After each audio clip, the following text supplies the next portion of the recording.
by Nambiar's collection of poems, Golpitha.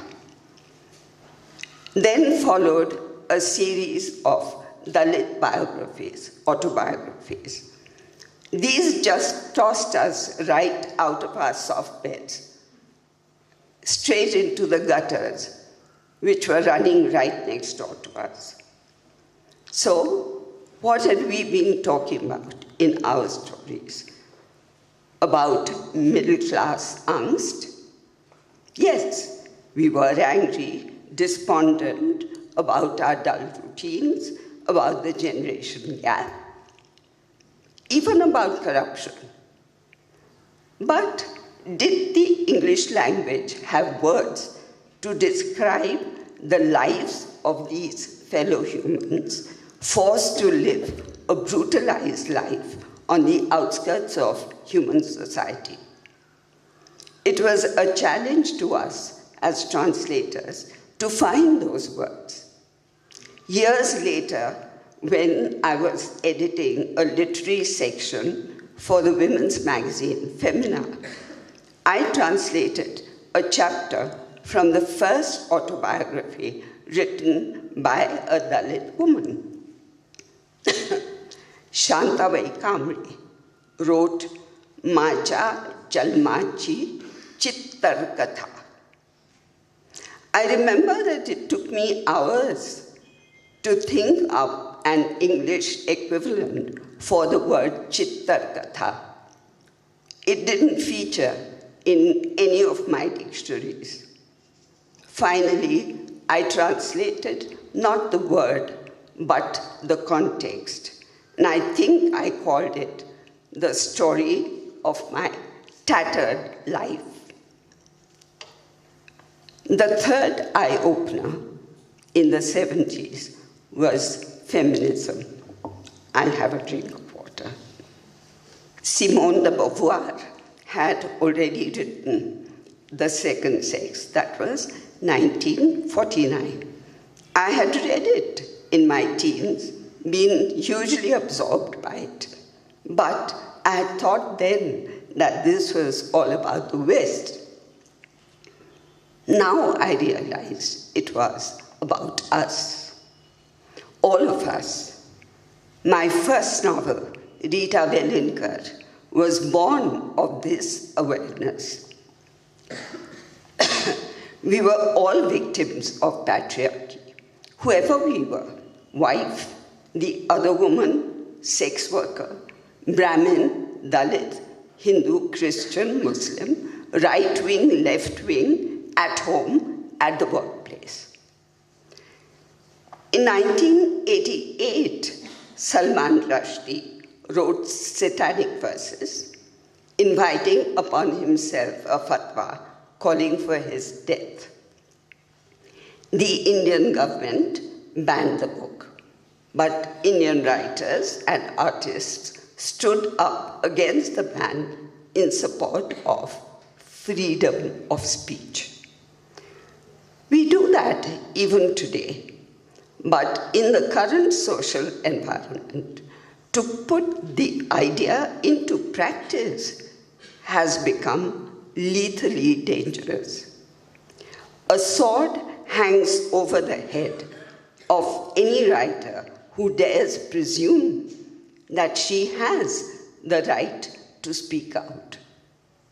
As punishment, the law will charge her with vicious intent to promote enmity between people of different religions, regions, languages, races, etc.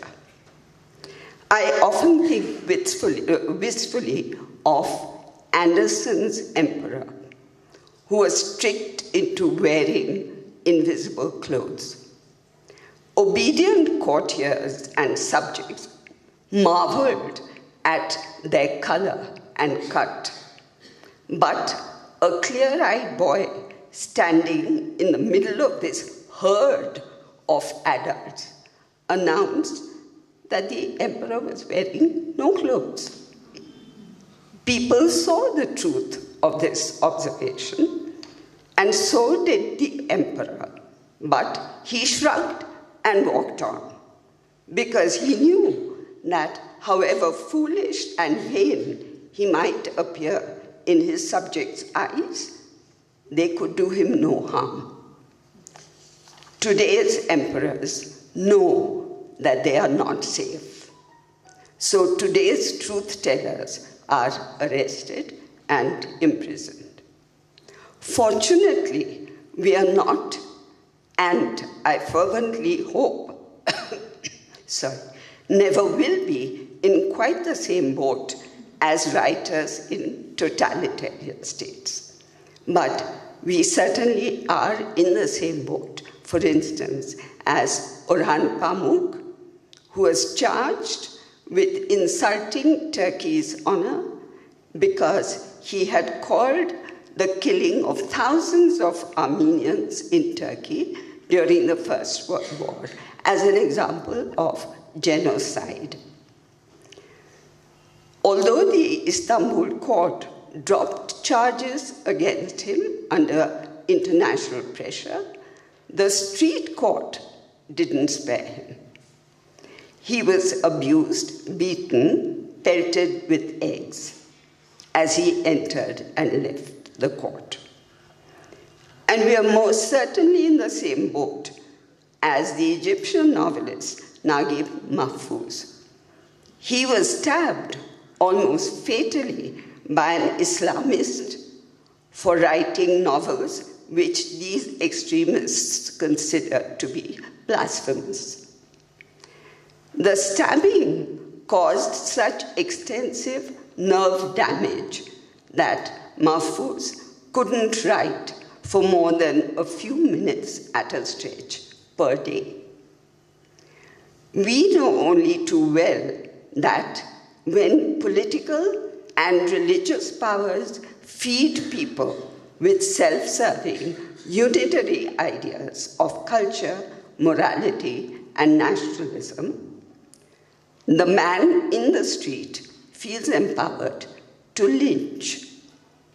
In return, the state protects and even rewards him. Fear seems to be like a pervasive miasma these days. In the cultural column that I used to write till recently for Mumbai Mirror, I was often critical of political culture. In 2013, I wrote a satirical column about the then Deputy Chief Minister without raising an eyebrow. With that column, there was no problem at all. In 2015, I wrote about our Prime Minister's theatrics. He's a very theatrical person. In Shivaji Park, which is next door to where I live. And I had two friends call me saying, please be careful. In 2016, Govind Nihalani asked me to write the script and dialogue for a Marathi film. He wanted to enter Marathi film space. And it was to be based on a play called Lights Out, written by Manjula Padmanabhan.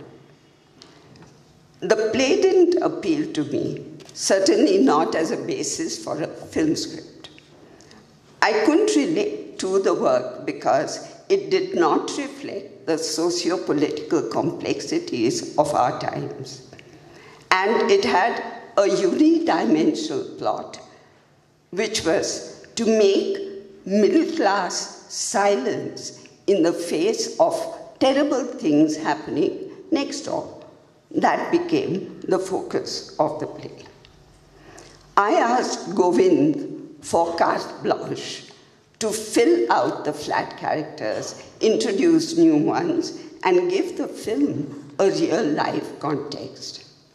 In Manjula's plays, the girls were being raped, seemingly gratuitously, in some upper middle-class neighborhood.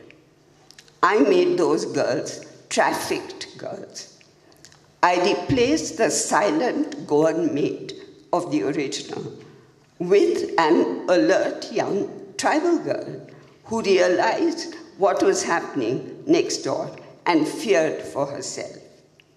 I brought the silent protagonist of the film to an emotional point where she was no longer silent. She insisted on calling in the police. But when the police came, it was clear that they were hand in glove with the traffickers. When I actually saw the film, I realized that Govind had ironed out all hints of police complicity. And yet, he was the one who, in 1983, had made Aj Satya, which was precisely about the nexus between the police, the politician, and the criminal. I happened to have played a 2-minute part in that film as a leftist activist who speaks out publicly against police atrocities. It's that kind of activist who is now in trouble. Activists who are fighting for the rights of tribals and Dalits are in worse trouble. 5 of them, as we know, have been recently labeled urban Naxals and arrested. Last year, Urmila Pawar, Dalit writer, called me up for advice. She had been invited to a seminar and was afraid that she would have to face police harassment if she said what she wanted to say. When she told me what she wanted to say, I advised subterfuge. I reminded her of Vijay Tendulkar's famous play, Ghashiram Kotwal. It was written in the 70s when he saw that the Congress was creating a potential Frankenstein by nurturing the Shiv Sena as a weapon against the Communist Party, which had a hold over Bombay's mill workers. But how was he to write a play about this situation directly? By the sheerest coincidence, he came upon a minor story about the Peshwa minister, Nana Sahib Fadnavis. He appointed a Kanauji Brahmin called Ghashiram as the police chief of Pune city in order to serve his own lascivious purposes. But Ghashiram, drunk on power, incarcerated and tortured the Peshwa's most loyal subjects and supporters. Allegories are clever means for writers to point out truths without paying the price. We have a saying in Marathi, Leki bole, sune lage. Mother-in-law scolds her daughter for the misdeeds of the daughter-in-law. Daughter-in-law gets the point, but she can't protest because mother-in-law didn't shout at her in the first place. Now, Mahashweta Devi, who has been an important point of reference in my writerly life, was invited to speak about Indian culture at the Frankfurt Book Fair in 2012. She described Indian culture, as all of us do, as a tapestry of many weaves, many threads. Somewhere, she said, the cloth frays, somewhere the threads tear, but still it holds. It it will continue to hold, as it has done for centuries, if those who speak in the name of religion and culture would allow it to be its richly varied self. A meticulously researched essay like Ramanujan's 300 Ramayanas would not then be dropped from the university syllabus. Rather, students would be encouraged to feel proud that our culture has produced an epic of such rich possibilities that people from across Southeast Asia have retold that story in 300 different ways and made it their own. My personal experience of a young mind restricted by these ideas of culture, morality, and nationalism came after my second novel, Tyavarshi, was published. A young man who had just done his diploma in screenplay writing from Pune's Film Institute came to ask me for permission to adapt the novel to the screen. He said he had read the novel twice over because the world that it presented was so totally new to him. I was surprised. I hadn't written about some fantastic kind of never, never land, just about a group of friends, of the kinds of friends we are, struggling with their creative processes against the background of politically engineered violence. What this young man couldn't get over was the warmth that this group of friends shared, the mutual respect they had, despite the differences in community, caste, and creative practice. After we discussed the novel for 2 hours, the young man said, "I'm thoroughly confused. I haven't been brought up to live so freely, but I would love to." It dawned on me then that in being true to my ideas or my world, I had disrupted his. So in a very, very small way, it told me why writers are considered so dangerous by people who desire to control young minds, by not letting them think independently, doubt, question, dream. I come back to Mahashweta Devi, who asserted during this speech that dreams were essential to human growth.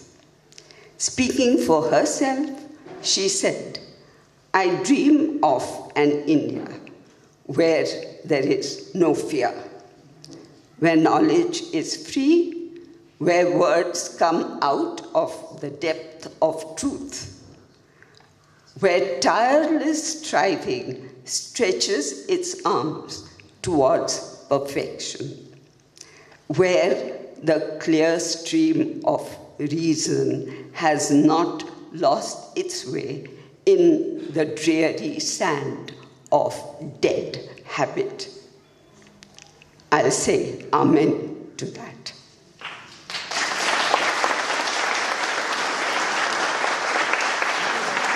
I read Shanta Gokhale's writing, and I put together a collection, an anthology of her work called The Engaged Observer.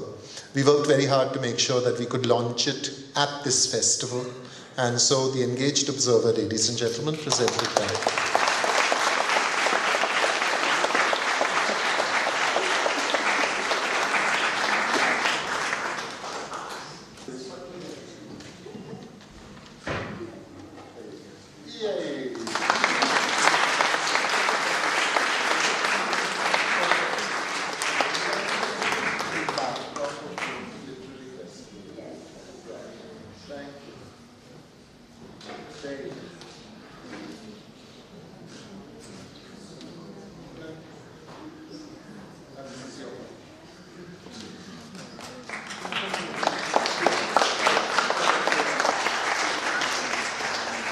We have 18 writers from all over India and 2 writers from abroad.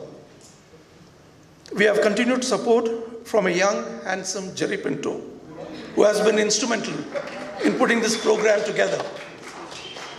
Thank you, Jerry. I have to thank the Nilgiri President, Mrs. Geetha Srinivasan, who is also a trustee, and the committee of the Nilgiri Library, who have been very supportive of this event, and Nilgiri Library is a landmark destination. I also have to thank the committee of the Ooty Literary Festival for putting in a lot of work. We do hope you will actively participate, enjoy these 2 days.